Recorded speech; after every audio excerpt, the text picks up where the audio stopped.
Our speaker for this session is Dr. Alvia Webb, who is joining us via Zoom. Alvia, can you hear us okay? Yes. So maybe turn your volume down, or is it maybe just us in the room? I mean, it's our volume. Don't even worry about it. They will listen to me. Okay. Dr. Alvia Webb is Associate in Educational Studies at Berea College. Dr. Webb grew up in Western Kentucky, never really knowing the beauty of Eastern Kentucky until she moved to Berea. Her seventh grade teacher first mentioned Berea to her as she encouraged her to attend college. She tucked that bit of information away, but she stayed in Western Kentucky. Dr. Webb moved to Lexington to attend the University of Kentucky in 2000, and she decided to stay in the region. Although she had been a social worker for many years, as she completed her doctoral work in education, she came to better understand the influence classroom teachers have in the lives of children. Dr. Webb views her work in helping to prepare teachers as an extension of her work on behalf of children. It has been 40 years since Ms. Hines told Dr. Webb about Berea College. Dr. Webb wants us to never underestimate the power of a teacher to influence a child. Amen, right? Amen. That is, that's rather choked up, but it's so true. Our respondents for this session are Professor Amy Alvarez and Hope Kohler. Professor Amy Alvarez is teaching assistant professor in English at WVU. Professor Alvarez teaches undergraduate writing. Her research interests include Appalachian poetics, hip hop and gender, and contemporary Black and Latinx poetry in North America and the Caribbean. Her poetry has been published or is forthcoming in Crazy Horse, the Missouri Review, Alaska Quarterly, Sugar House Review, Rattle, and elsewhere. She is both a Canto Mundo and a Vona? Yep. Vona Voices Fellow. After earning an MAT at New York City's as a New York City teaching fellow and teaching in public high schools in the Bronx and in Boston, she earned her MFA from the Stonecast program at the University of Southern Maine. She is a native of Queens, New York. Welcome, Dr. Alvarez.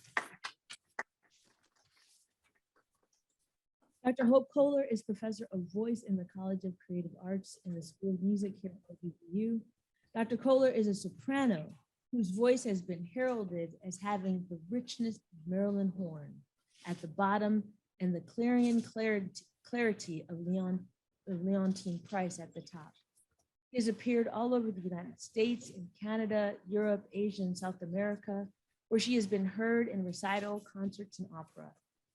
She is a featured soloist with the world-renowned American Spiritual Ensemble and can be heard on the CDs The Lily of the Valley, The Spirit of the Holidays, and Swing Low, Sweet Chariot, as well as the DVD and PBS documentary, The Spiritual.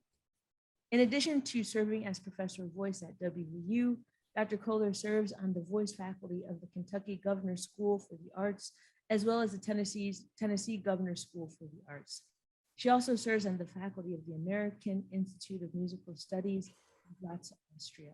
Dr. Webb, thank you for joining us. Kohler, thank you for being here. Dr. Webb, you have the floor. Thank you.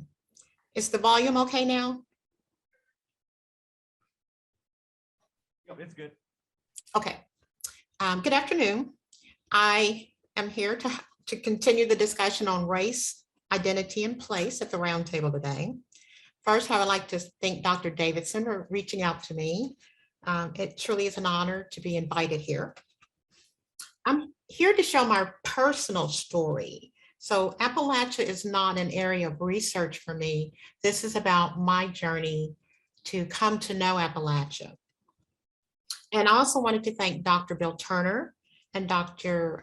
Fain for giving me some grounding in the subject of Appalachian, Black Appalachians especially. They certainly have both contributed to my understanding. What I wanted to share with you today was an essay that I wrote that first appeared in the Chronicle of Higher Education in November 2011.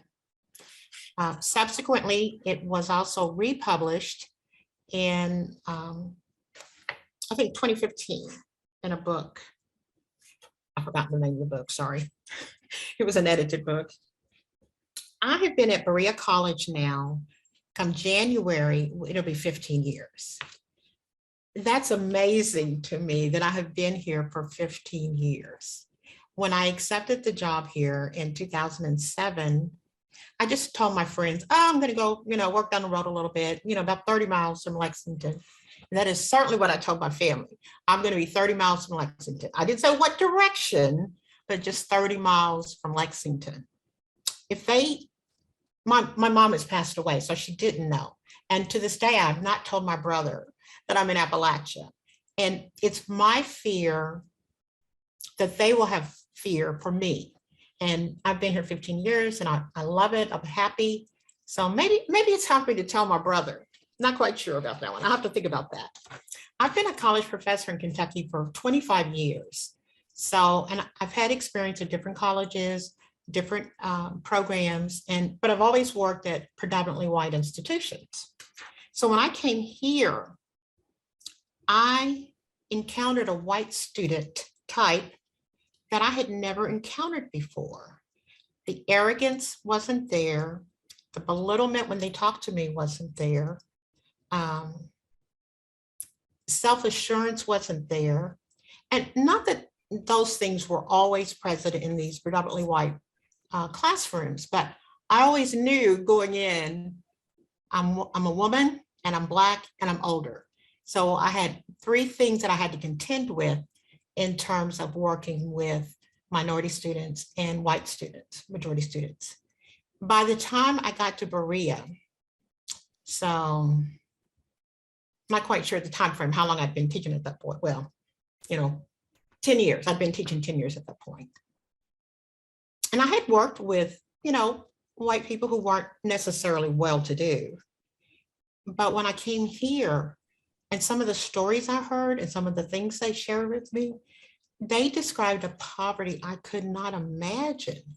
And I came here, as Dr. Davidson said, with a background in social work. So I've worked with a lot of low-income white students, but nothing like I saw here. Yet there was something in the air with the students where they were easy to joke with and laugh with and cut up with. And yet they had this humbleness about them. It was, for me, contradiction after contradiction. I thought, I don't know where I am. When I told my friends I was accepting the job here at Berea, we were laughing and joking. And I said, I'll be quilting and canning in a year. Just wait and see. I'll be different. Knowing all along that I was not going to be different. Well, that was my intention. And if I had known about the dulcimer, I would have included, I'd be cooking and canning and playing the dulcimer, but none of those things have happened. The thing that started me on this journey is I heard one of our students who was in the Bluegrass Ensemble, and this was in 2010.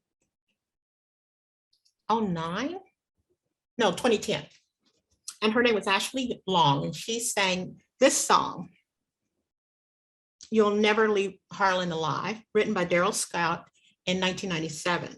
And the first little stanza is, in the deep, dark hills of Eastern Kentucky, that's the place where I trace my bloodline. And it's there, I read on a hillside engraved, you'll never leave Harlan alive. And as she was singing, I forgot what event it was, probably something at the Appalachian Center. Well, the Loyal Jones Appalachian Center. There is something about the words and the way she sung the song. It was haunting. Well, okay, so I grew up in Western Kentucky. I know some country music, let's just put it that way. But this was a different kind of music. I didn't know about traditional Appalachian music, and it was beautiful and haunting. And my first thought was, wow, I really need to learn the culture here, the people here. I don't know where I am. I just didn't know where I was. And as an African-American college professor in Kentucky for over 25 years, my first 10 years, there are very few African-Americans in college in Kentucky, very few. You'd have one student in one class and maybe none in the other two classes. And when I came here, my first class that I walked into had 14 students in it. God love the numbers. 7 of them were African-American. I almost passed out. I thought, whoa, this is confusing. I don't get it. You've got all these Black people here and the white people are nice and I'm teaching here. Okay, that's a win-win situation. So what I decided to do is I needed to learn more about Appalachia and the people and the students I'm working with.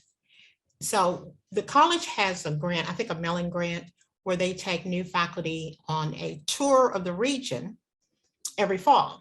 So the first time I went on the tour, well, in fact, the first day where we had our first lecture before we went on the tour, I asked the director of the Appalachian Center, who was Chad Berry at the time. I said, now, do you say Appalachia or do you say Appalachia? Because I had been taught Appalachia. He said, oh no, that's what outsiders said. You know, we call ourselves Appalachian. And I thought, oh, these poor people, they don't even know how to pronounce the name of the region. It's just so sad. I mean, that was my arrogance, my ignorance, but I knew one thing, I wanted to belong. So I started using the term Appalachian because I want to belong. I could see this was not going to be just a job 30 miles from Lexington. And I wanted to embrace that. I wanted to get to know the people. I wanted to know the culture, and I wanted to fit in.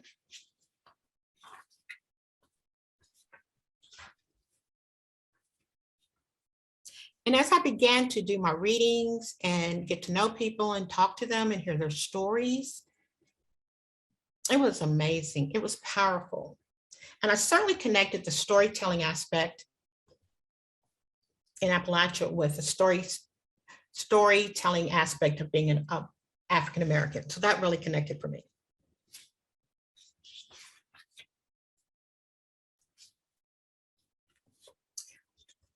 I'm from Western Kentucky, and growing up in Western Kentucky,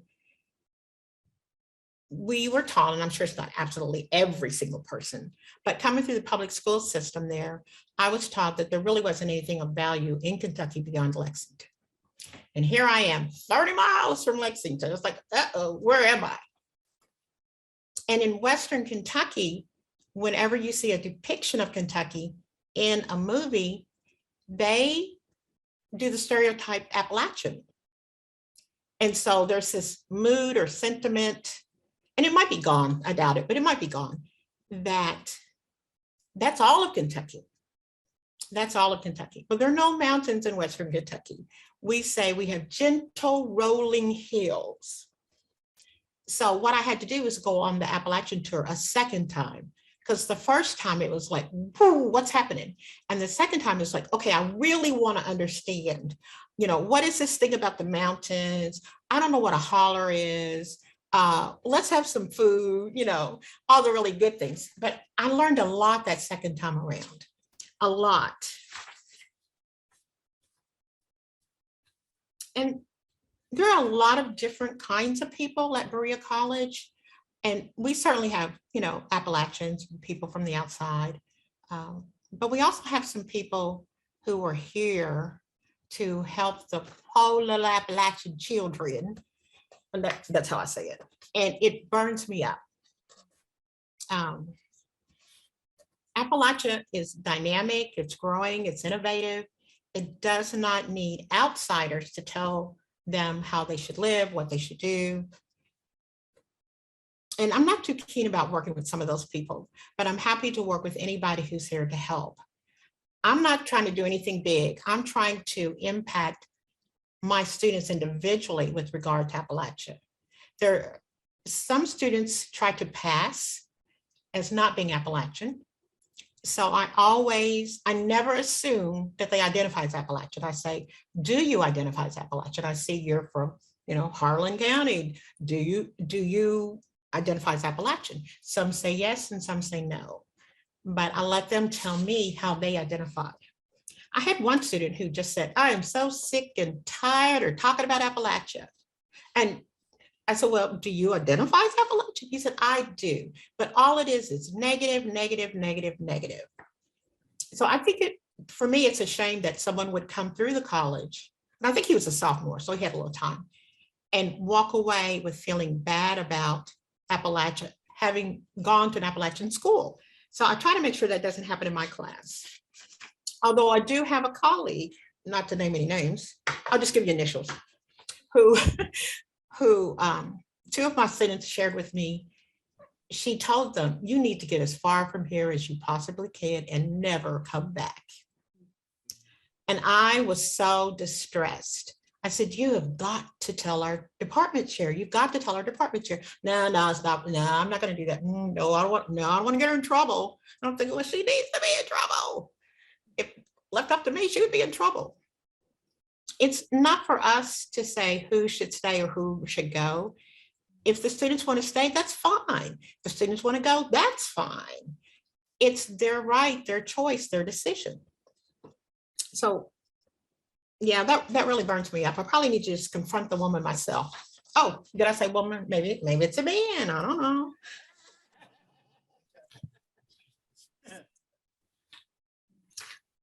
A couple of things triggered for me an awareness that my identity was changing. One of them was, I love Project Runway. I'm not watching a new show, but I love Project Runway. And one of the contestants one time made this little dress, and I think it was Michael Kors, said she looked like Appalachian Barbie. Well, that's before I moved. So that I just cackled and I thought, oh, that's so funny, little Appalachian Barbie. That is not funny. That is not funny. And that's what I've learned. I've learned that. Also, back in the day when the Twilight Saga came out, I don't know if anyone knows this, or maybe your kids read the book. One of the characters was found in Appalachia that they restored to life. And he was big and burly and really liked to fight. And again, stereotypes played right into every stereotype you could have about a guy from the mountains. One of my biggest challenges I faced early on was the special that Diane Sawyer did. I'm not sure what year that was. It was called Hidden America, Children of the Mountains. And so I'm sitting there with my friend. She was a co-student, a colleague who we were both in graduate school at the same time. And she's sitting there, and I'm getting angrier and angrier and angrier because I'm seeing it from the fact that I live in Appalachia now. It's like, wait a minute, there are a lot of stories like this all over the country. This is not unique to Appalachia. And why are you not showing any of the contradictions to this? It just really made me angry. But it was a moment when I realized, oh, maybe I'm beginning to identify as an Appalachian a little bit, just a little bit. Not that I can claim that, for me, that has to be given to me by other people. I'm an outsider and I always be an outsider no matter how much I love or adapt to the culture. That's just my opinion.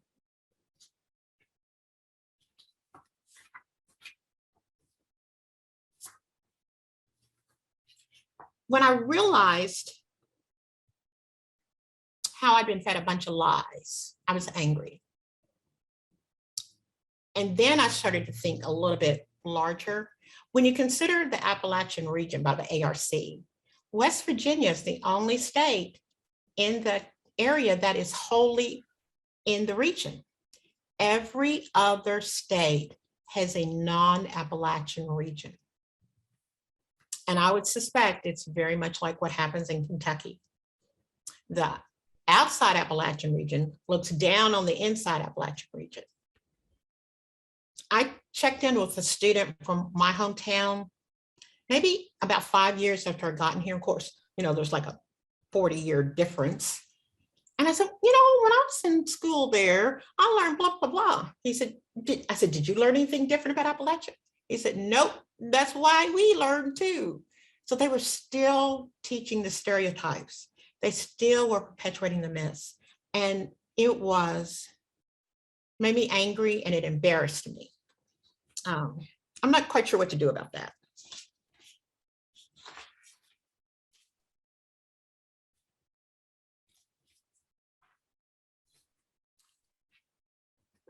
in terms of this,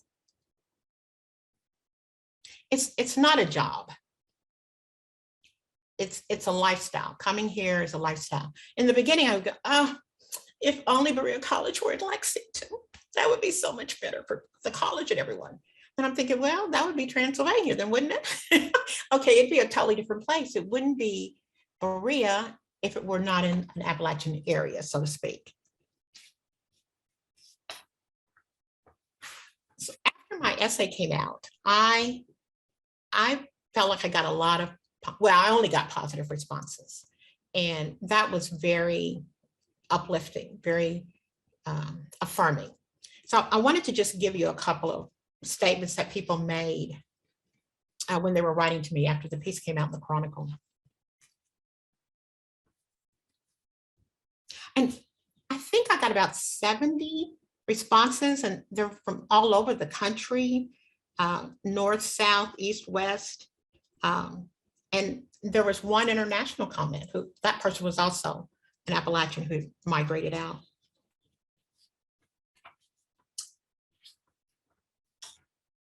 Here are a couple of the quotes. I'm one of those people from the mountains. I appreciate a positive portrayal of my folk from somebody who comes from the outside group. It means a lot.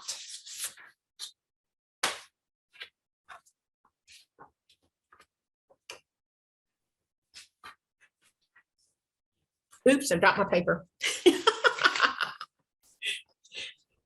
Here's another quote. You have offered us a way to be connected to the common heritage of hopeful possibilities for Appalachia. Then the final comment. I was drawn to the region 35 years ago by music and dance. When I lived in Southwest Virginia for 13 years, a local person used the phrase, not Appalachian by birth, but Appalachian by choice. So that's how I refer to myself now. I went to hear Silas House talk, and he talked about the fact that we were all here at Berea, and that by that extent, we were all Appalachian by proxy. And that's what I titled my article. However, when I sent it to the Chronicle, they changed the title to Color Me Appalachian. So when I had the chance to republish it, I changed the title and used my title, Appalachian by proxy. It's been a wonderful journey. I think when I think about it, almost every single one of my closest friends are truly genuine Appalachian people. And I certainly feel a connection to them. I feel a connection to the region. In some ways, I definitely see that Appalachia is a distinct cultural group. And in many ways, the way they're depicted and treated is very much like a racist connotation rather than a regional or particular culture. And so that in of itself provides a connection for me as well. I don't know. I think sometimes that I really found my place to belong. And that is such a wonderful feeling. And it is such a blessing. And I would hope that other people can feel that as well. There's no shame in being born poor in Appalachia. The shaming comes from other people trying to make you feel bad about your heritage and where you're from. Very much like being a person of color. You have to reject that and develop your own narrative of who you are. Thank you.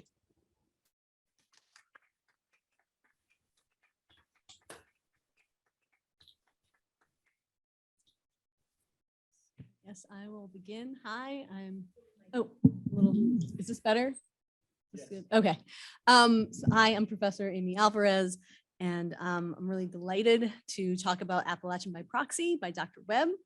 On my first read of Dr. Webb's work, I found myself really moved by the narrative as an outsider who'd moved to Appalachia. I shared many of her experiences moving here as a Black woman. I'm a New Yorker by birth, like Dr. Smith. And moving to Appalachia from the Northeast was a major cultural shift. My mother cried the night I told her I was moving to West Virginia. Much like as Dr. Webb said, she didn't want to tell friends and family that she was moving here because there are so many perceptions about racist whites from Appalachia. And these negative kind of stereotypes just are infiltrated through all kinds of dominant heteropatriarchal white media. And that's something that we kind of hear. It's just resuscitated generation after generation. However, on the second reading of this piece, I started to really think about this as an ethnography of the best kind in the guise of narrative. There's really a deeper layer here, I think, and work that Dr. Webb is doing that is really fantastic. So although we're both outsiders, both from states that have parts of Appalachia connected, right? New York, there's a part of New York State that is Appalachian. There's a part of Kentucky that is Appalachian, but we are from outside of those places and working within the region.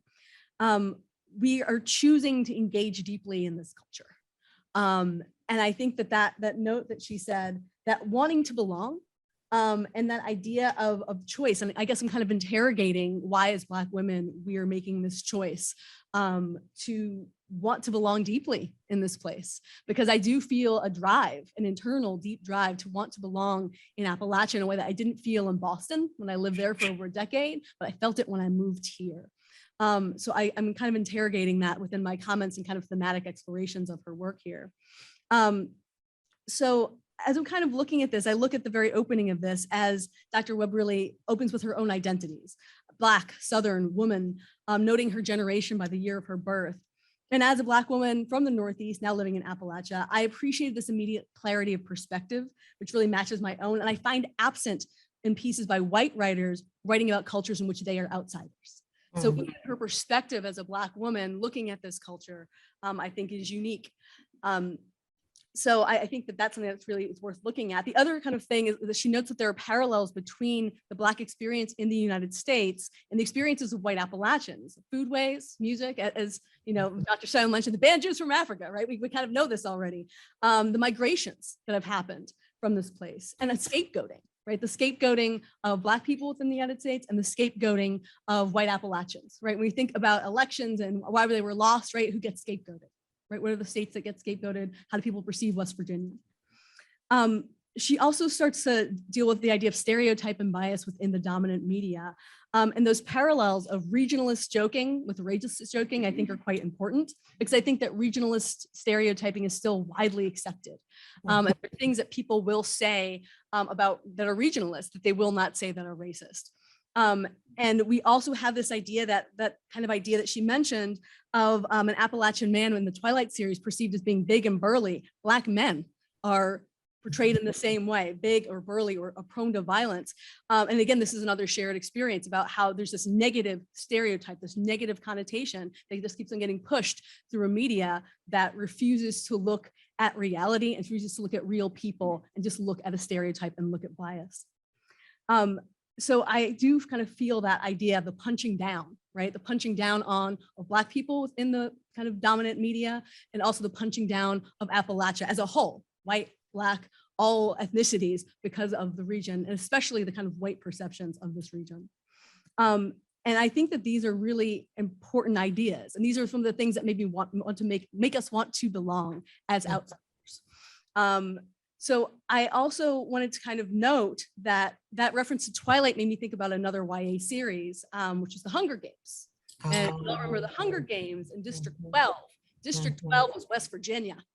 I knew that living in Boston. You could read it and you knew that it was West Virginia. District 12 was about coal, white poverty, right? Being outside of the dominant social construct. Districts 1 and 2 are obviously cities like New York and Chicago and Boston. District 12 is West Virginia.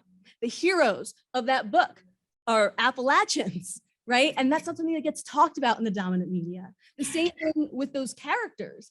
Rue and Cinna, if you remember the books or the movies, Rue and Cinna were Black characters portrayed as Black. If you were reading well, if you were a good reader, you could see in the text that those were supposed to be Black characters, Black Southern characters, especially.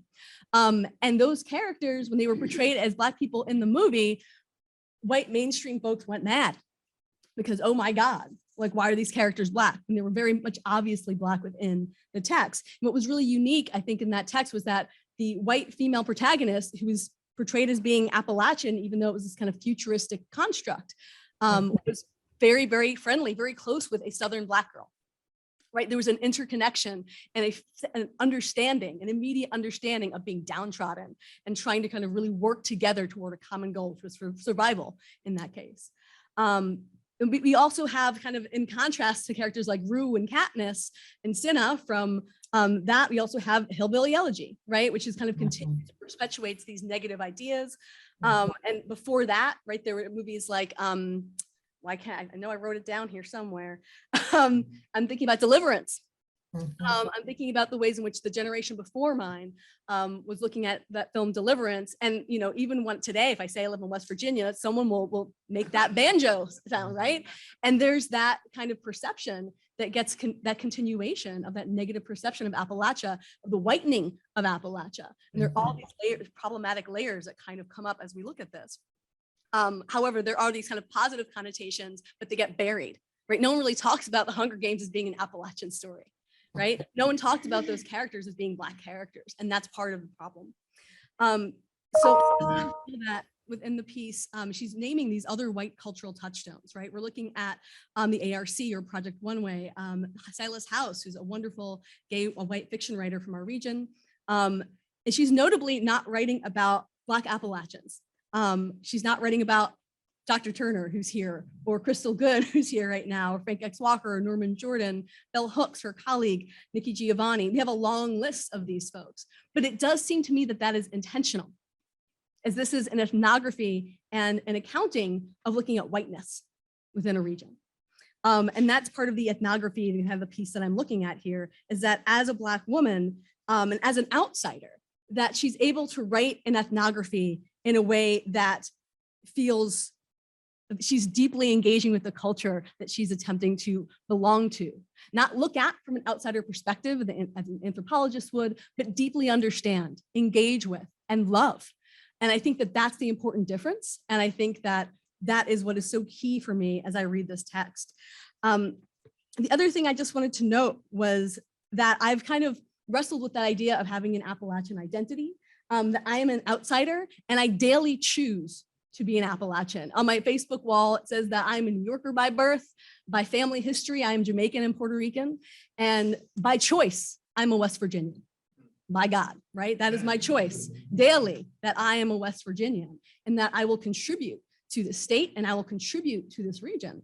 And I also wonder, again, do I interrogate that as a Black woman, Dr. Smith's work, right? Dr. Webb's work. Why is it that we feel this compulsion as outsiders and as Black women, Dr. Davidson, to contribute in deep ways to this region, to identify ourselves with this region? And I think that that's really powerful work. One person I wanted to mention here is this wonderful self-made West Virginia literary critic, Phyllis Wilson Moore. If you don't know her, please get to know her. She's brilliant. She's one of the most wonderful people I know. When I first got to West Virginia, guess who was telling me about Blacks in Appalachia, right? It's Phyllis, this wonderful white woman, former nurse who's doing this work. The way in which she identifies West Virginia writers and kind of pulls them into the fold is that she looks at who has lived here at any point in time, not who was born here or who was raised here or went to high school here or who went to WVU or went to school at that other school, you know, that's down south. I'm just playing. At Marshall, I'm just playing. At Wonderful Marshall, one of our big sister school, or West Virginia Wesleyan, or any of the other marvelous schools that are within our state. I'm just messing around. My husband's a mountaineer, so you know I got to play around every now and again. So I feel that deep understanding of identity and what it means to be from a place, and her perception of that is really important for me in terms of my own understanding and kind of literary mapping of this region. And I guess as I'm kind of looking at all this deeper question, and I feel like it's been answered in so many wonderful ways already today, but I'll ask it again. That how can we who are outsiders to Appalachia, who now live here, who work here, bring a complex perspective of Appalachia to outsiders and challenge the notions about Appalachia while being clear that we are in this place, but not of it. And I think that that's an important distinction to make, that I'm in this place, but not of it, that I want to represent the people who are from this place. I want to make it clear, as Dr. Webb said, that I am going to do all the work I can, and I'm going to listen, but I am not going to claim unless it's given to me. I will not claim the name unless it is given to me. And how, I kind of got all off track there, but again, but how will we challenge these notions of outside notions about Appalachia while being clear that we're in the place, but not of it, but choosing it every single day. So I'll end my comments there.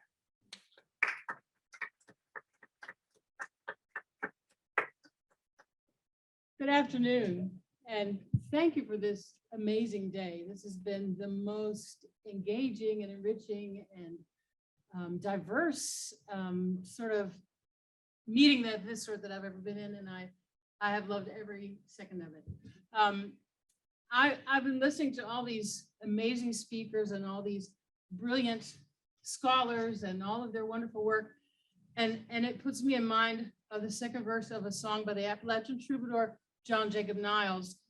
The song is called Ribbon Bow, and the second verse is like this.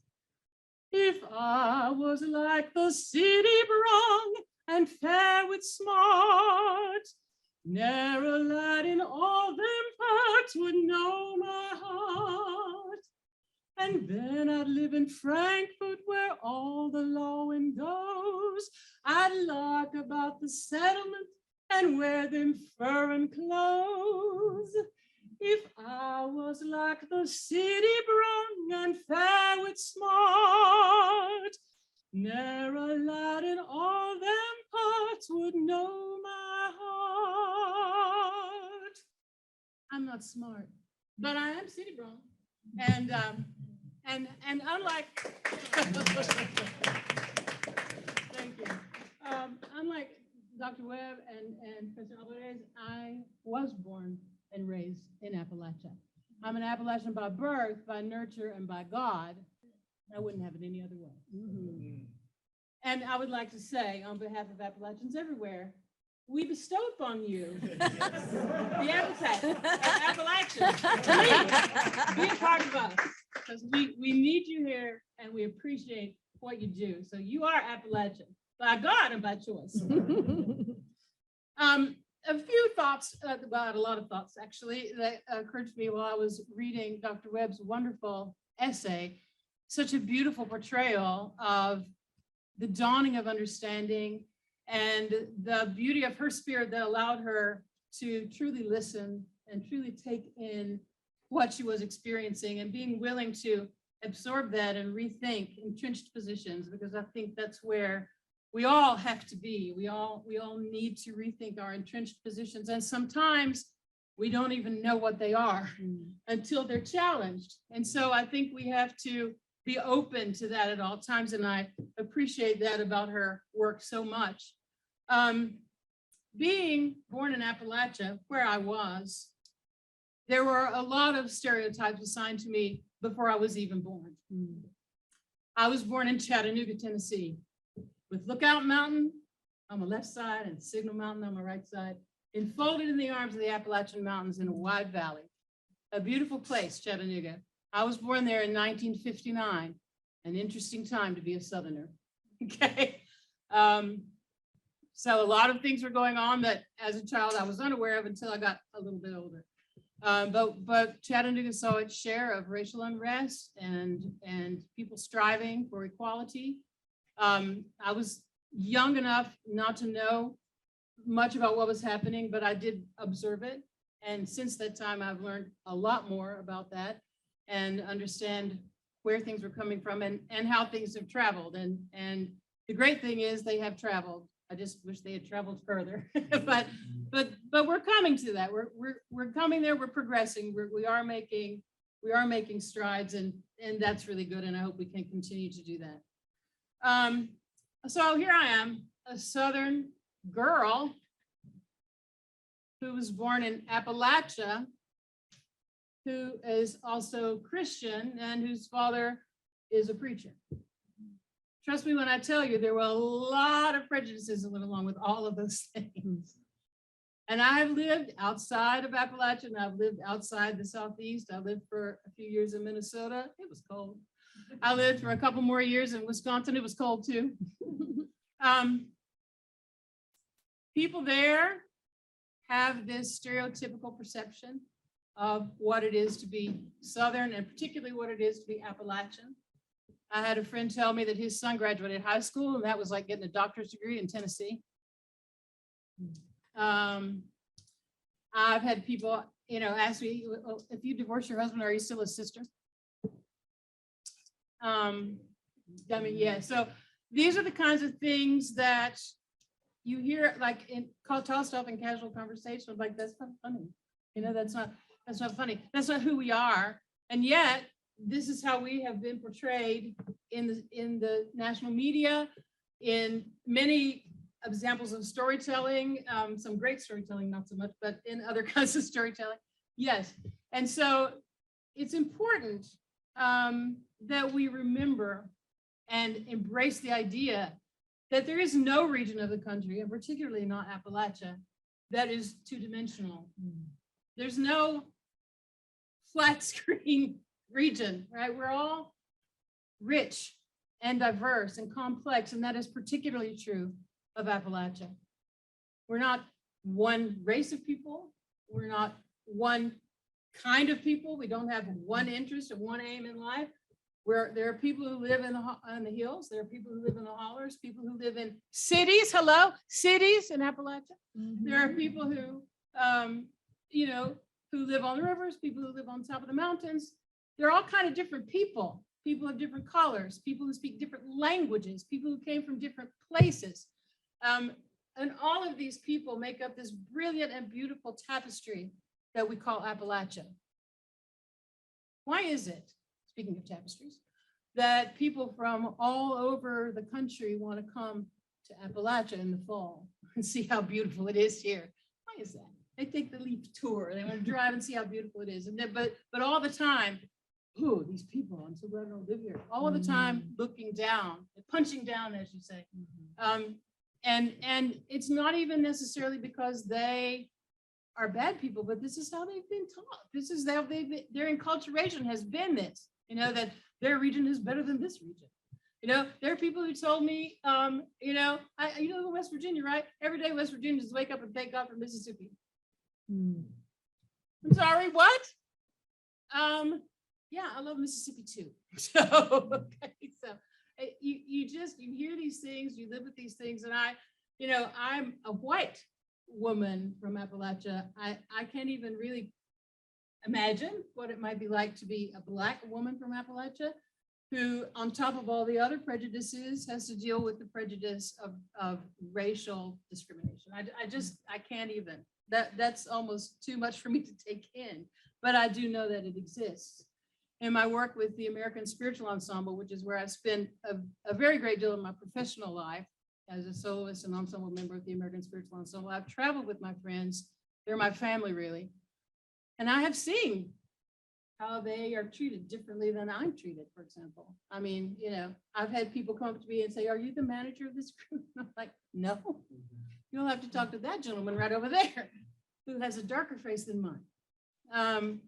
And the people have asked me, if I'm the pianist. I'm like, "No, I sing with the group." There's been, you can't imagine some of the things I've been asked after the concerts. How did you get with this group? Are you all white, or do you have some Black blood? People have asked me. I'm like, well, I like to think we all have red blood, but I haven't done my genealogy, so I really don't know the answer to that question. But however it is, I think I'm very fortunate to be here doing this thing that I love and bringing this music of this great people to the whole world. People are interesting, but I try to take them where they are and find a way to educate them to be better than they are right now.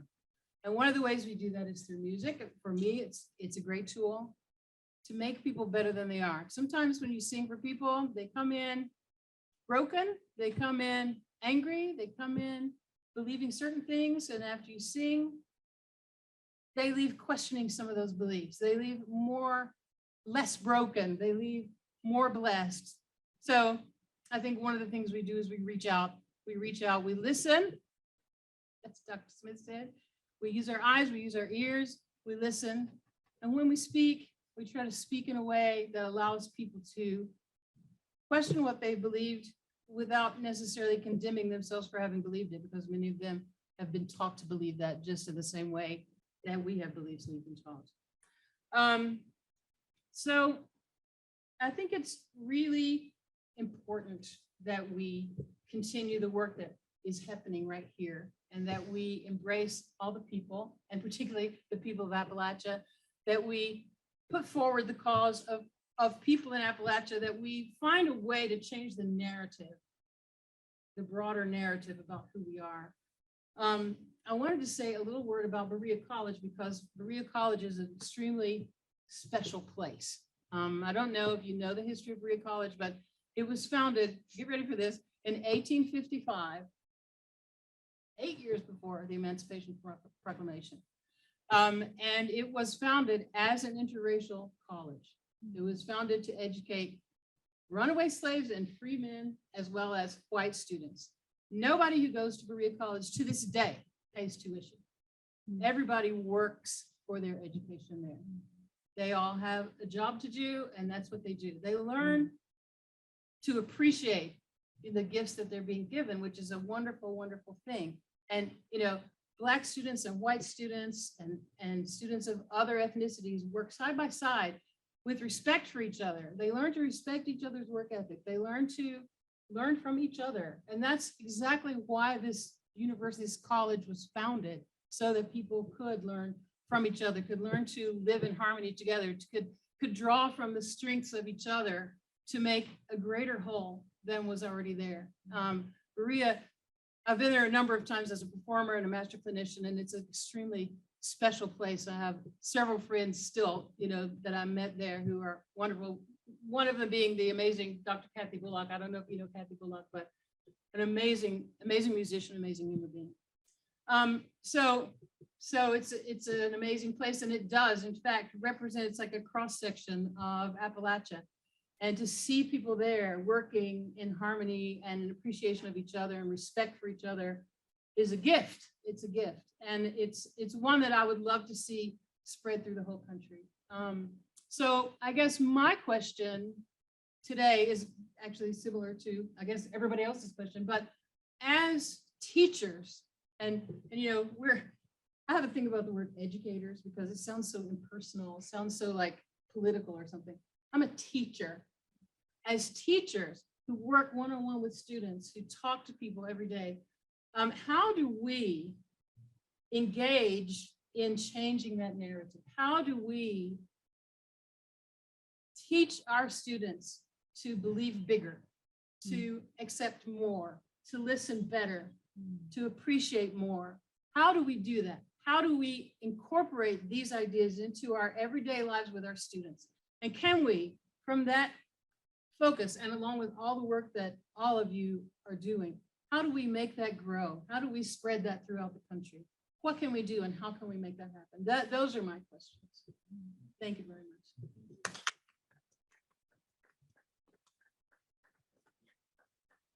So we're going to open up for question and answer. Amy and Hope, I'd like to give you a right of first question. So Amy, do you have a question that you'd like to pose directly to Dr. Webb? Sure, I had my lengthy question, but really the question I want to ask Dr. Webb is that question around her statement, I wanted to belong. And I wanted her just to kind of think about her own perceptions of why as a Black woman was it important for her to fit in Appalachia. So it's a question that I am currently wrestling with. I'm not really sure. I think I would need to think about that more because for me, it was an instant reply. And I had not been here very long, so it wasn't as if, I had made a conscious decision that I would be here long term. It just, I don't know, something tugged at my heartstrings. Same. I guess my question might be, you talked about the song that you heard and how it spoke to you, how it drew you, how it moved you. Do you feel that, and do you believe that the music of Appalachia, which in my way of thinking, much like the spirituals, is music of human beings, it's music of life experience, it's music of joy and suffering, of faith and celebration, of stories, of people's stories. Do you feel like that had a big impact on your desire to be part of Appalachia? Is that question for me? Yeah, yes. Okay. Yes, absolutely. It was something I'd never heard before, the mountain music, traditional music. And I kept thinking, why don't I know about this music? Why haven't I not heard of this? This is beautiful. Absolutely. There's definitely music. Music was in it for me. Absolutely. Thank you. So I think we'll have questions from the audience. And if you're on Zoom, please put your questions in the chat or use the Q&A function for your questions as well. So are there any questions or comments? Anyone just kind of feeling or thinking connections from things you may have heard earlier?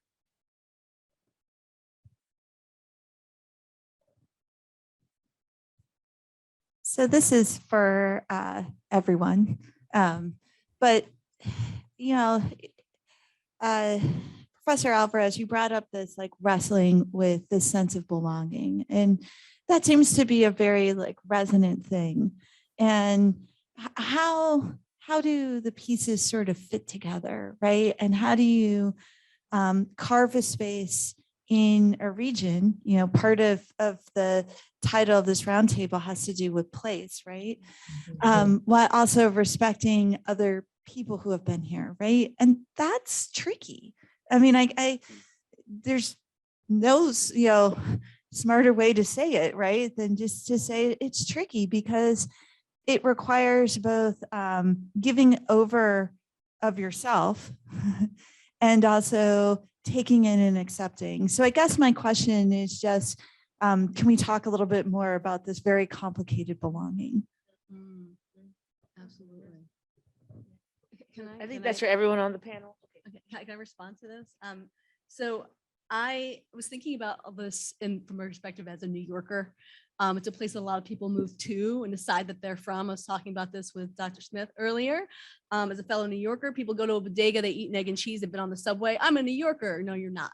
I feel like identity building takes time, right? Dr. Smith was saying that she's been in Appalachia for almost 20 years, right? To me, that makes someone an Appalachian. To me, that makes someone a New Yorker. It's time, in place, and working with community, right? It's not that you go to your job and you come home and you're not engaging, right? You're still just as far in as you were when you began if you don't engage. But I feel that being here for 6 years, I'm not there yet. I mean, though, and I appreciate that, Hope. I claim that, right? I want to be Appalachian by proxy, but I also know that it takes time, right? Give me another 5 years, right? Give me a decade, right? And I will freely name myself, right? I will freely name myself and know that I've been given permission to do so. But I feel that it's a growth process. I felt the same when I moved to Boston. I'm not a Bostonian. It was only when I had a student actually one day who was like, you know, miss, you're all right. You know, you're a Bostonian now. You've been here long enough. You understand something. You know how to give threes. If you don't know, if you're not from Boston, it's like a little dab. It's special. But it's like, if you understand a culture, if you engage in a culture over time, you eventually subsume and you become part of it. And part of it is giving up part of that old self. And that willingness to kind of engage and in that full process. I will say, I cried as I read this essay, to be very like emotionally bold. I cried as I process my own Appalachianness or lack thereof. It's a complex process of identifying oneself. And I think that's the reality of really kind of delving in. And I think, you know, being an Afro-Caribbean person in the United States, like there's all kinds of layers to kind of delve through any time that you're thinking about identity, but I'll leave that there. Very good. Hope or Dr. Webb, do you have anything you'd like to add? I was thinking about the parallel of, you know, we've all met white people who really have adopted Black culture. That doesn't make them Black. And I certainly did not want to be fake or false or pretend that I loved Appalachia or liked Appalachia or moved here and, you know, be laughing behind people's backs. I didn't want that. What I didn't know in the beginning that I do know now is it's very comfortable for me here. I have a group of friends. We do things together. We do Appalachian things together. I'm always learning something new about the culture and the background. But I didn't know that in the beginning, but there was just something, it may have been a little bit for me that it was fate or the universe brought me here for basically the end of my career. I mean, I definitely will retire from here. Maybe that's what it was. One of the things that I discovered probably a couple of years ago, my best friend from my freshman year at college found me on the internet and we reconnected. And what I never knew about her, she's Appalachian. So for me, it's like, I was always meant to be here. I was going to come here. I was going to find these connections, and this was going to be my place. This was going to be my home. It's got to be the universe. I'm giving credit to the universe. Dr. Kohler, were you going to say something? Oh, I just think that the desire to belong is a very human one. Mm. And if you have this desire to belong in Appalachia, then, I think that's a natural thing. And it takes, as you were saying, a giving up and a taking on, if you will. We give up our preconceptions, we give up how we thought things were supposed to be, and we take on the reality that this is how it is. And we accept the culture as we find it. Mm-hmm. And maybe we bring something to it because we were from someplace else, so maybe we have a contribution to make as well. So yeah, I think it's a weighty and tricky question, as you say. It really is. But yeah, I think all of these answers are true. I think, can I add something? And there's a question that I'll go to on the Zoom, but I would also add, it's kind of coming back to something that you said, Amy, and you'll have to excuse me because I just carved up over lunch and like I'm starting to crash, a little bit, like my energy level is like, woo. But what I'm thinking about is the struggle, right? And so like yourself, like we have a similar identity. I'm Afro-Latina. My parents are from the Spanish-speaking Caribbean, grew up in upstate New York, not downstate, right? That other part of New York that nobody talks about, closer to Appalachia, right? But not Appalachian. But moving here and seeing similarities and linking because of struggle, right? Struggle, right? The struggle, because I know what it's like to have a dad that worked in a factory. Like my dad worked for Chrysler, right? I mean, was the janitor. My parents are union people. Right. Same, And yes. just like being a Black woman who is also committed to activism, but also committed to like community activism. So not just activism, quiet activism, but community activism, right? And what it means to like, and the importance of linking with other people who are involved in struggles for freedom, right? And so I see that here. And I think like as an activist intellectual, it's hard not to like be in this space and see the fight, right? And see the need for like bodies to engage, right? And not be called to engage, right? And so like that, there's just something about this region that just really speaks to those things that are important to me, right? And so that doesn't make me Appalachian though, but it does provide like these critical links that are very valuable and important to me. So I just want to say that because I've been grappling with this question as well, right? Yeah, I've been grappling because it's easy like to go to New York and be like, yeah, I'm proud to be a New Yorker. Yeah, I just moved here from wherever, but everyone becomes New Yorker very easily, right? It's an identity that people are in many ways proud to take upon themselves, but becoming Appalachian, it's very different, right? It's very different. Becoming Appalachian. Yes. Right. That might be the title of our next book, Amy. Becoming Appalachian. Right. I don't know. You know what I mean? And I feel like there's work to do here. Yes. So from the Zoom, there's a question on the Zoom. Being Appalachian or choosing to be one. I find I am hated and loved on both sides of that coin, inside Appalachia or outside, by my neighbors in West Virginia, by my sisters in Texas. I often feel not loved in any Appalachia, right? That's real powerful. There's a question, I'm trying to get to the question though. Okay, so there was a reference to a musician she felt was haunting. I think that this is for you, Althea. Who was that musician that you referenced? And what advice would you provide to someone who also wants to belong as a person of color in an area that is less accepting, right? The song I was referring to is I'll Never Leave Harlan Alive. That was written by Daryl Scott. And I heard a student was singing it. Her name was Ashley Long. I think for me, belonging or wanting to belong or trying to belong meant asking a lot of questions, listening to the answers, withholding judgment.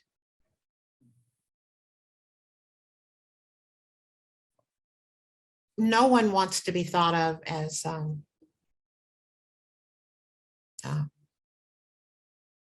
not sure what to say, how to say this. I've worked in a lot of predominantly white spaces.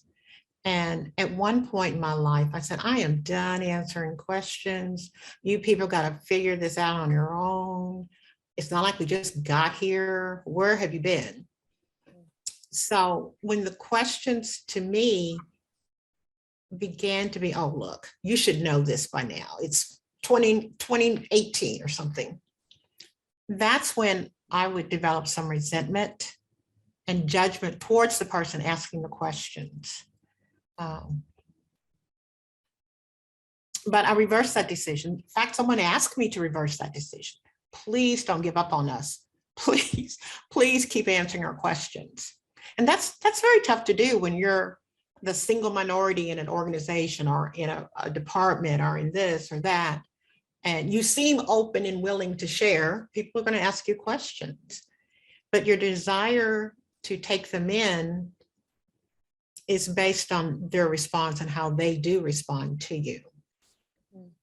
And I think, I'm pretty sure one of the reasons I wrote this essay was to ask forgiveness for all of my joke laughing. I didn't tell them, but I did laugh. My stereotype belief, everything, my looking down on people. You know, why don't people just move? Louisville's right there. Lexington's right there. You can have a better life. That's not for me to say. That's my view. That's my perspective. And I'm hoping people have forgiven me. It's so embarrassing sometimes to tell people what you really thought about things. Oh my goodness.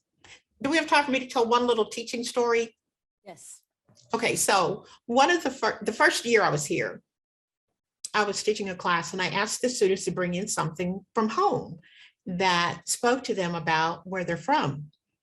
And so one student, Zach, I'll never forget him, he had flaming red hair.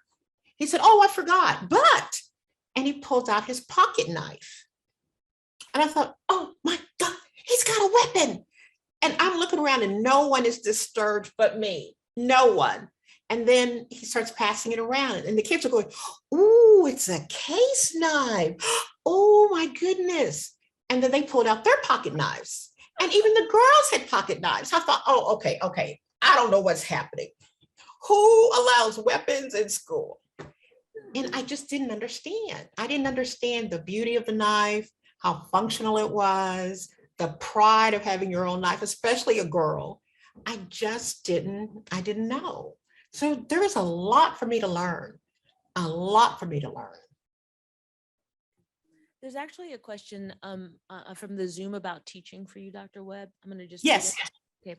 Our local teachers are increasingly being confronted by white parents who are concerned about their kids being taught, quote, critical race theory, which seems to boil down to any reading or discussion in the class by or about African Americans or Black history. Many of them don't have a single Black student in their classroom, and since Appalachia is perceived incorrectly as an all-white space, their absence kind of confirms this misperception. Some of these teachers are tempted to avoid controversy and simply choose not to address issues of race in their classrooms. I'd love to hear Dr. Webb's thoughts about how she deals with those issues with her own students who plan to become teachers.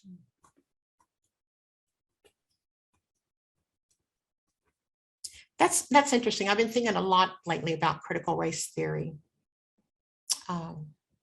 And true, teachers can be very conservative in general, classroom teachers, and they do like to avoid difficult subjects. I mean, that's certainly understandable. But there's this notion that I only have to teach content about African Americans if I have African American students. And the majority of our teachers absolutely at the college are white.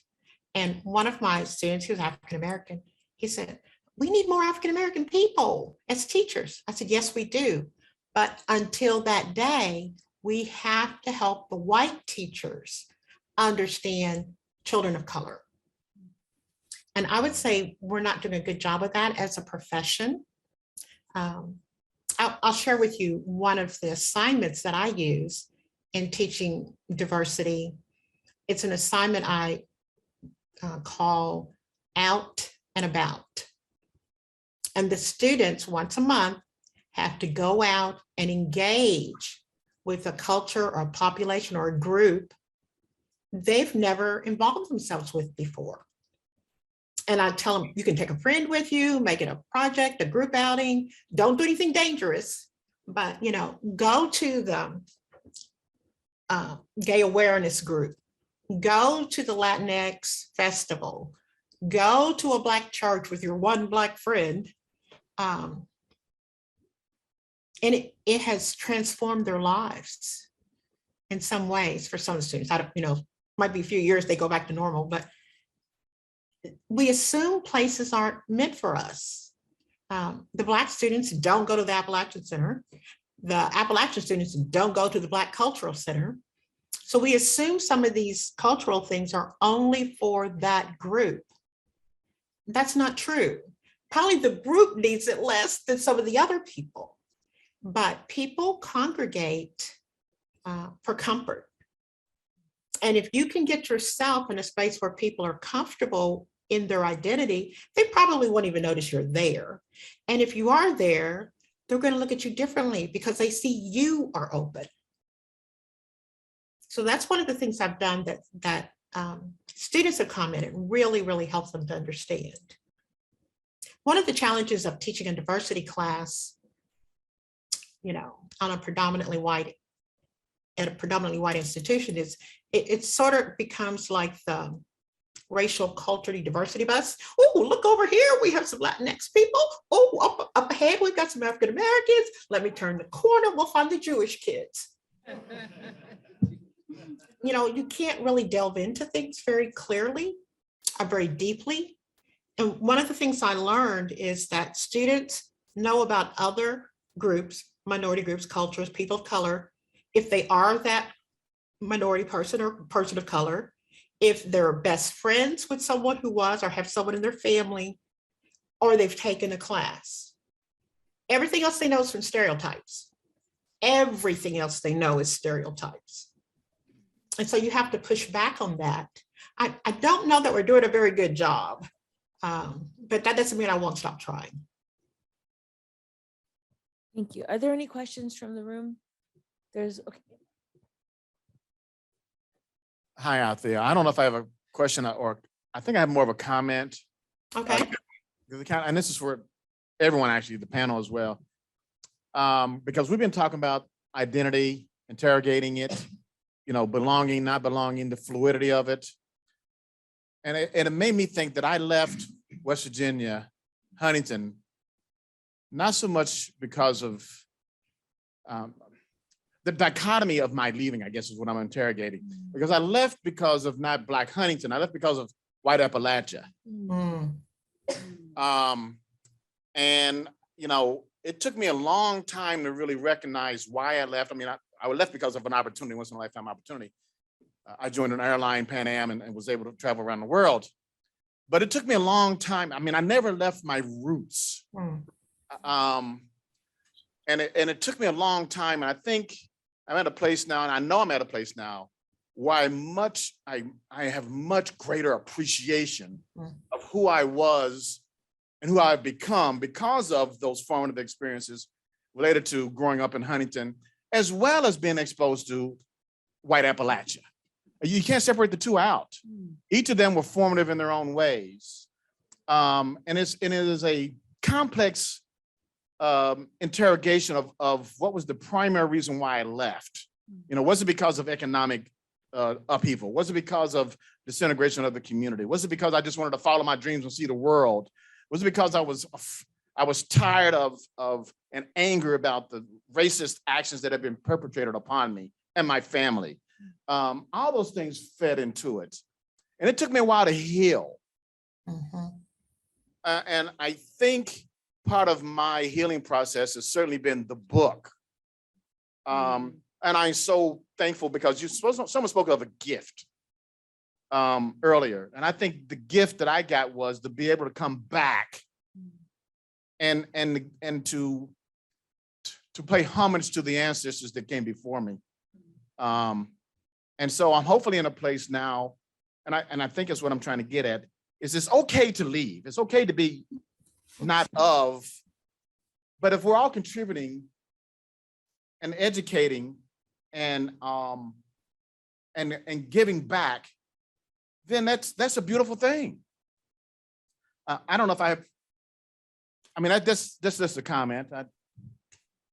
Thank you. What was your name? I'm Cicero. Oh, Cicero, okay.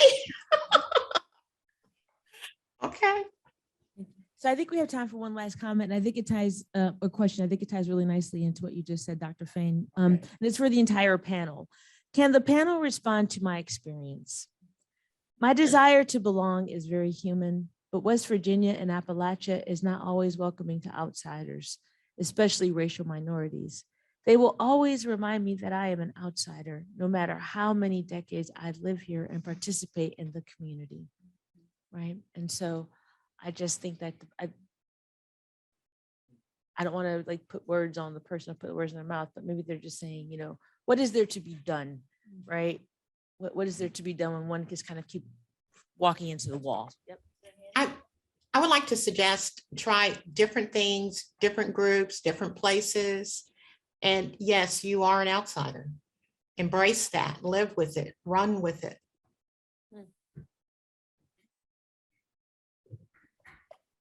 Okay, so let me just try to gather the Appalachian in me right now. That's just, having, as they call it, Appalachian fatalism. I don't know, just having quite a reaction in this moment. I wanted to respond to the question on the Zoom, because is the lady on the Zoom or man on the Zoom or person on the Zoom, are they asking, are they getting that reaction from Black Appalachia? Or are they getting that reaction from white Appalachian? So when Cicero sort of was making that distinction between the two different worlds, right? So I think that's important. And sometimes we're talking about Appalachia, which is why we're here today, because Appalachia is so consuming of whiteness in the way we talk about it, right? Mm-hmm. But to this, and just want you to know, I have a very Appalachian Twitter, if you all don't follow me. It's a very Appalachian Twitter. And I asked them if you can be Appalachian by proxy. And 75% so far says no. And there's fun comments going on. That'll be going all day. But, no. And, I'm just kind of, I don't know. I'm just sort of like hearing the panel, I just feel like it was a very centering of whiteness again in this discussion, which, is a little bit upsetting. It's also just sort of like, the idea of what does it mean that I am 6 generations in an Appalachian of these mountains as far back as I can count, and what does that mean, right? And what chapter 2, Dr. Turner's book, we're talking about a word, right? Appalachian, it's distinction, And so now I'm seeing a clear line in what is Appalachia, right? And then what is,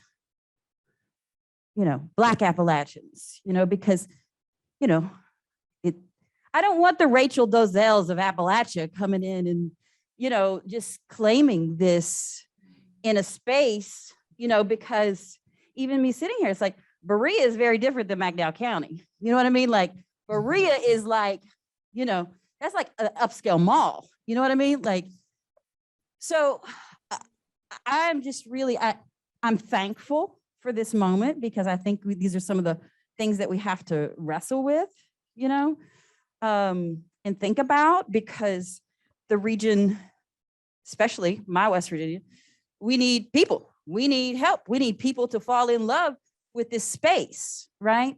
But we also need people consuming an identity, and especially consuming identity that is just sort of anchored in, like, you know, folk songs, banjo, this, because that's not Black Huntington, right? Like, that's not C.H. James, who was the first Black millionaire in Charleston, West Virginia, in the country, right? The James family, right? We're talking about a pedigree of education and wealth and all kinds of other things that come from Black Appalachia, right? Not just the things that I heard described here today, you know? So I'm just, you know, putting my sort of feelings on the table, because this is kind of a shocking concept to me, the way that it was framed here. I want to explore it further, but I also wanted to get my comments on the table. So thank you. Thank you. So, Dr. Webb, did you want to respond? Just, I appreciate the comments and thank you. I wanted to say one thing in response to that, Crystal. So I just wanted to note that on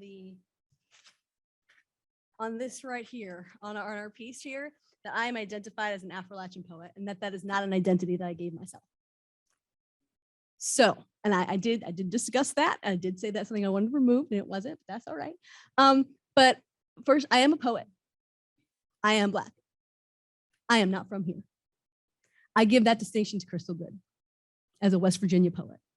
I give that distinction to some folks that Dr. Turner may not like me to give it to, like Frank, like others who are from this space. I do not take that distinction on for myself. It is not a name that I give myself. I'm a poet. I'm a Black poet. I'm not an Appalachian poet. That to me is, first of all, a school of poetry and a school of thought, the same way that the Black art movement was a school of poetry and a school of thought, and the Dark Room Collective was a school of poetry and a school of thought. And I'm not part of that collective. I study it. I'm engaged by it. I'm interested in it. I've taught Crystal's work in my classes, and I will continue to, but I will not claim that identity. Like I said, unless an identity is given to me by those who have the ability to bestow it, it is not mine. Yes, ma'am.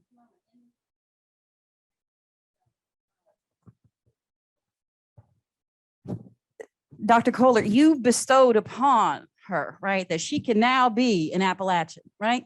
So tell me about that. Tell me about, like, how does that happen, right? Because I think that's where it's sort of like, you know, since we're kind of always sort of in this space, we're like, you know, your one white friend, right? The Black friend can say, oh, you're an honorary Black person, right? And then the Black person goes out, then the white person goes out in the world and does lots of dumb things because their one Black friend told them they could maybe use the N-word, or they could do this, or they could do that.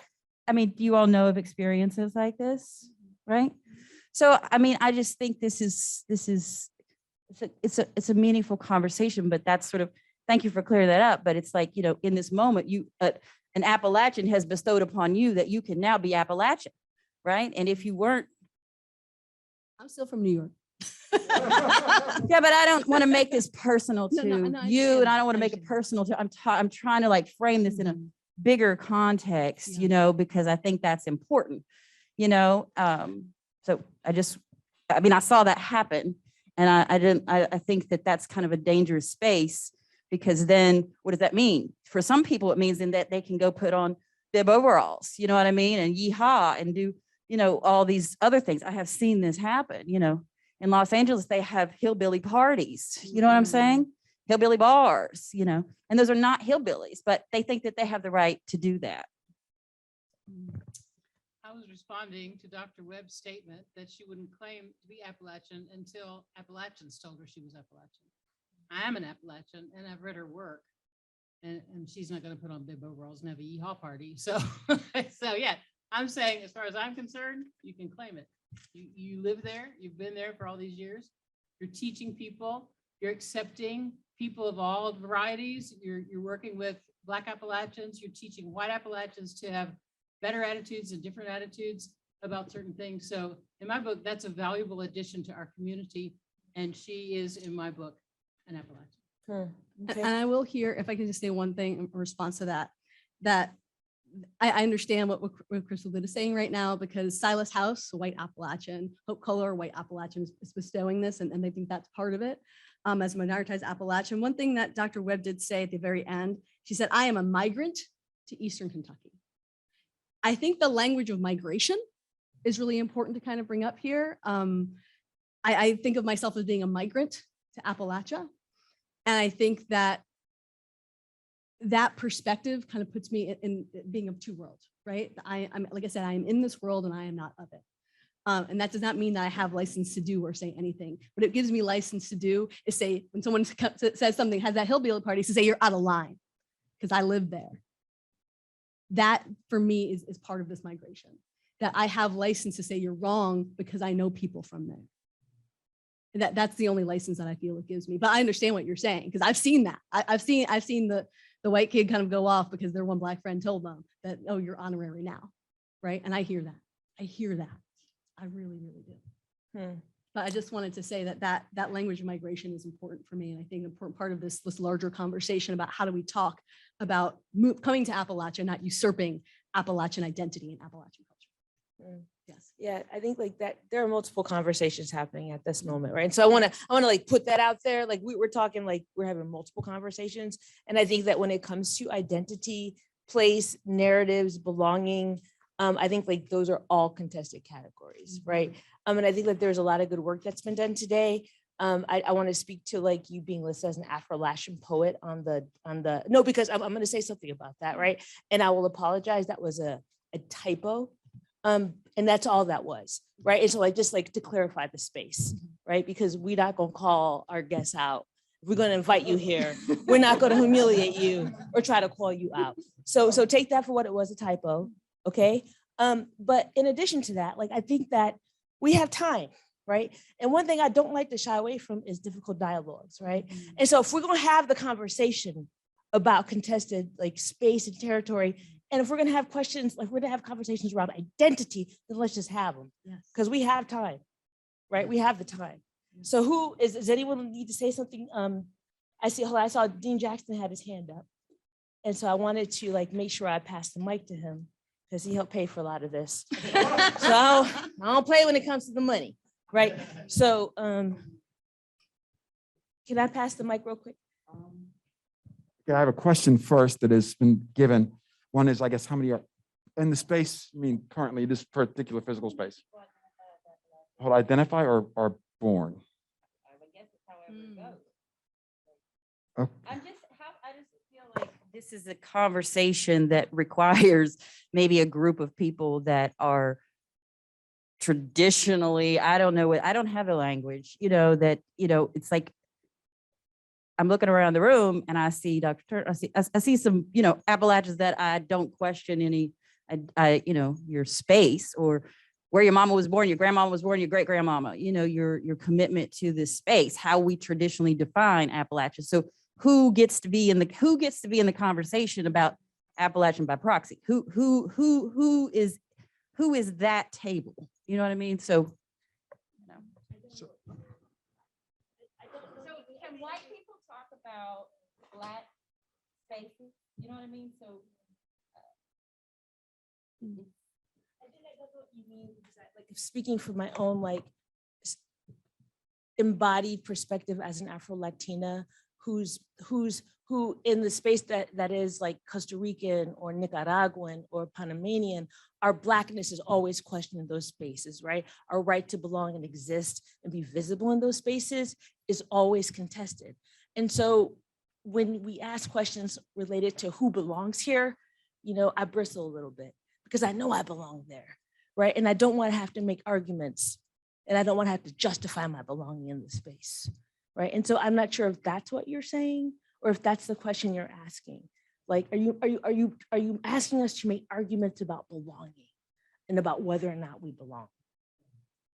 Because I've had to like answer those questions like my whole life as an Afro-Latina. I had to answer questions about my belonging, and I'm doing it right now. It's like I don't feel like I belong in this conversation.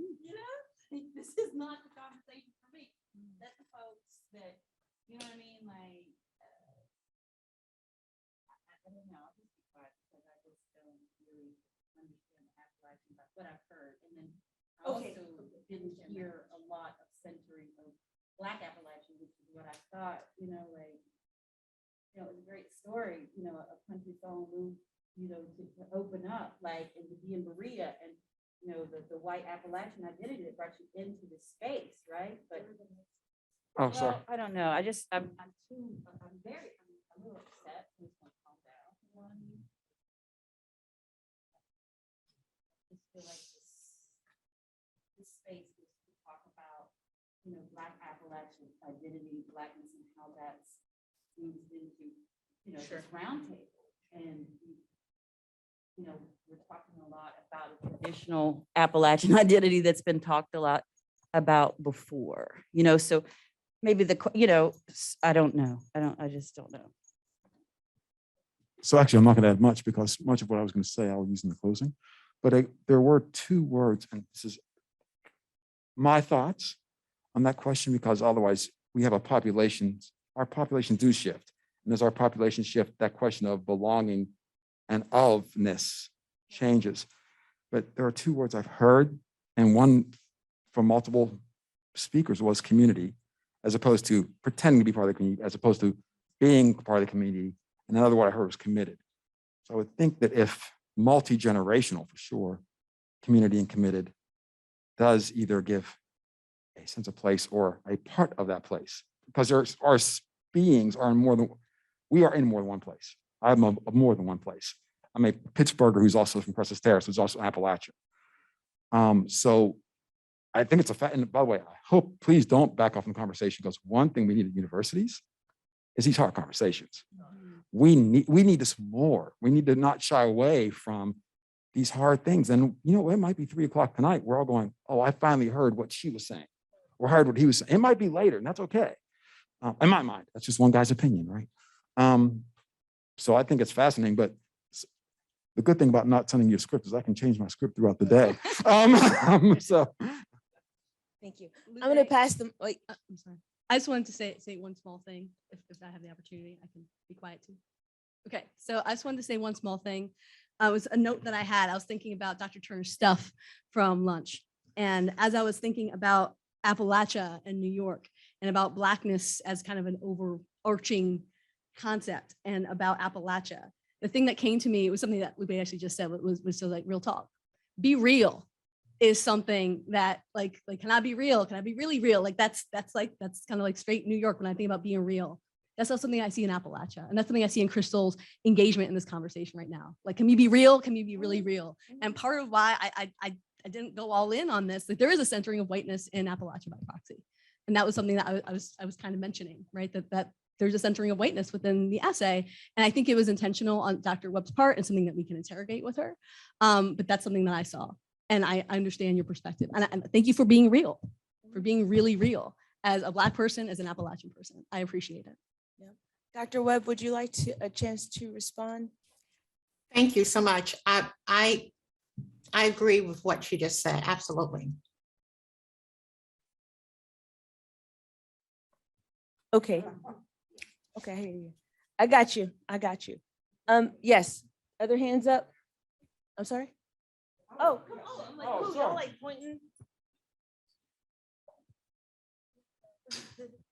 Thank you. Hello, everyone.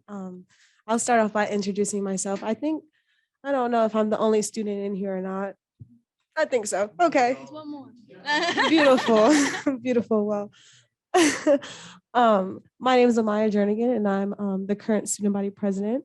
And this conversation is very interesting to me because my family is from here, right? So my mom was born and raised in Huntington, West Virginia. My grandma was born and raised in Huntington, West Virginia.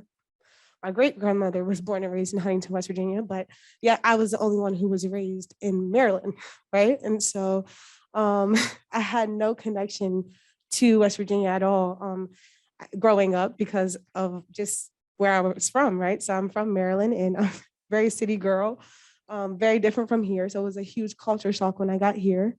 And so I think that, I'm sorry, I didn't get a chance to hear your name. Crystal.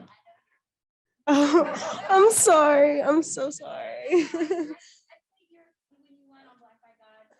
Stop. Okay. Thank you.